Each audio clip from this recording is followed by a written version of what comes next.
ಎಲ್ಲರಿಗೂ ನಮಸ್ಕಾರ. ಎಕ್ಸಾಮ್ ಹತ್ತಿರ ಬರ್ತಿದ್ದಂತೆ ನಮಗೆ ಕೇವಲ ಮೋಟಿವೇಶನ್ ಅಷ್ಟೇ ಸಾಲದು, ಬದಲಾಗಿ ಪವರ್ಫುಲ್ ಸ್ಟ್ರಾಟಜಿಗಳು ಬೇಕು. ಎಷ್ಟೋ ಸಲ ನಾವು ಗಂಟೆಗಟ್ಟಲೆ ಓದಿದ್ರೂ ಏನು ನೆನಪಿರಲ್ಲ. ಆದರೆ ವಿಜ್ಞಾನ ಹೇಳುವ ಕೆಲವು ತಂತ್ರಗಳನ್ನು ಬಳಸಿದರೆ ನೀವು ಒಬ್ಬ ಟಾಪರ್ ವಿದ್ಯಾರ್ಥಿಗಿಂತಲೂ ವೇಗವಾಗಿ ಕಲಿಯಬಹುದು. ನಿಮ್ಮನ್ನು ಒಬ್ಬ ಆವರೇಜ್ ವಿದ್ಯಾರ್ಥಿಯಿಂದ ಎಕ್ಸ್ಪರ್ಟ್ ಆಗಿ ಬದಲಾಯಿಸುವ 3 ಪ್ರಮುಖ ತಂತ್ರಗಳನ್ನು ಇವತ್ತು ನಾನು ನಿಮಗೆ ಹೇಳ್ತೀನಿ. ಮೊದಲನೆಯದು ಫೇನ್ಮನ್ ಟೆಕ್ನಿಕ್. ನೊಬೆಲ್ ಪ್ರಶಸ್ತಿ ವಿಜೇತ ರಿಚರ್ಡ್ ಫೇನ್ಮನ್ ಅವರು ಹೇಳುವಂತೆ, ನಮಗೆ ಯಾವುದಾದರೂ ವಿಷಯ ನಿಜವಾಗಿ ಅರ್ಥವಾಗಿದೆಯೇ ಎಂದು ತಿಳಿಯಲು ಅದನ್ನು ಒಬ್ಬ ಸಣ್ಣ ಮಗುವಿಗೆ ವಿವರಿಸಲು ಪ್ರಯತ್ನಿಸಬೇಕು.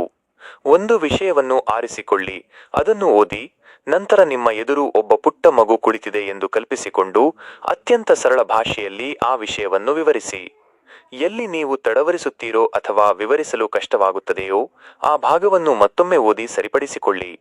ಎರಡನೆಯದು ಪೊಮೊಡೊರೊ ಟೆಕ್ನಿಕ್. ನಾವು ಓದಲು ಕುಳಿತಾಗ ಬೇಗ ಏಕಾಗ್ರತೆ ಕಳೆದುಕೊಳ್ಳುತ್ತೇವೆ. ಇದಕ್ಕೆ ಪರಿಹಾರವೆಂದರೆ 25 ನಿಮಿಷ ಪೂರ್ತಿ ಗಮನವಿಟ್ಟು ಓದಿ, ನಂತರ 5 ನಿಮಿಷದ ಸಣ್ಣ ಬ್ರೇಕ್ ತೆಗೆದುಕೊಳ್ಳಿ. ಇದೇ ರೀತಿ 4 ಬಾರಿ ಮಾಡಿದ ನಂತರ ಅರ್ಧ ಗಂಟೆಯ ದೊಡ್ಡ ಬ್ರೇಕ್ ತೆಗೆದುಕೊಳ್ಳಿ. ಹೀಗೆ ಮಾಡುವುದರಿಂದ ನಿಮ್ಮ ಮೆದುಳು ಹೆಚ್ಚು ಚುರುಕಾಗಿ ಕೆಲಸ ಮಾಡುತ್ತದೆ ಮತ್ತು ಓದಿದ್ದು ದೀರ್ಘಕಾಲ ನೆನಪಿರುತ್ತದೆ. ಮೂರನೆಯದು ಸ್ಪೇಸ್ಡ್ ರಿಪಿಟಿಷನ್. ಓದಿದ್ದನ್ನು ಮರೆತು ಹೋಗುವುದನ್ನು ತಡೆಯಲು ಇದು ಬೆಸ್ಟ್ ದಾರಿ. ವಿಜ್ಞಾನದ ಪ್ರಕಾರ ನಾವು ಓದಿದ 24 ಗಂಟೆಯೊಳಗೆ ಅರ್ಧದಷ್ಟು ಮರೆತು ಬಿಡುತ್ತೇವೆ. ಅದಕ್ಕಾಗಿಯೇ ಒಂದು ವಿಷಯವನ್ನು ಇಂದು ಓದಿದರೆ ಅದನ್ನು ನಾಳೆ ಒಮ್ಮೆ ರಿವೈಸ್ ಮಾಡಿ, ನಂತರ 7 ದಿನಗಳ ನಂತರ ಮತ್ತೊಮ್ಮೆ ನೋಡಿ. ಹೀಗೆ ನಿರ್ದಿಷ್ಟ ಅಂತರದಲ್ಲಿ ರಿವಿಷನ್ ಮಾಡುವುದರಿಂದ ಆ ಮಾಹಿತಿ ನಿಮ್ಮ ಮೆದುಳಿನಲ್ಲಿ ಶಾಶ್ವತವಾಗಿ ಅಚ್ಚೊತ್ತುತ್ತದೆ.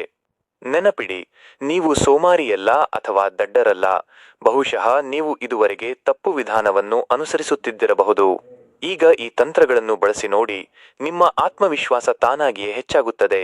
ಈ ವಿಡಿಯೋ ನಿಮಗೆ ಇಷ್ಟವಾದರೆ ಲೈಕ್ ಮಾಡಿ ಮತ್ತು ನಿಮ್ಮ ಗೆಳೆಯರೊಂದಿಗೆ ಹಂಚಿಕೊಳ್ಳಿ. ಕಲಿಯುತ್ತಿರಿ, ಬೆಳೆಯುತ್ತಿರಿ.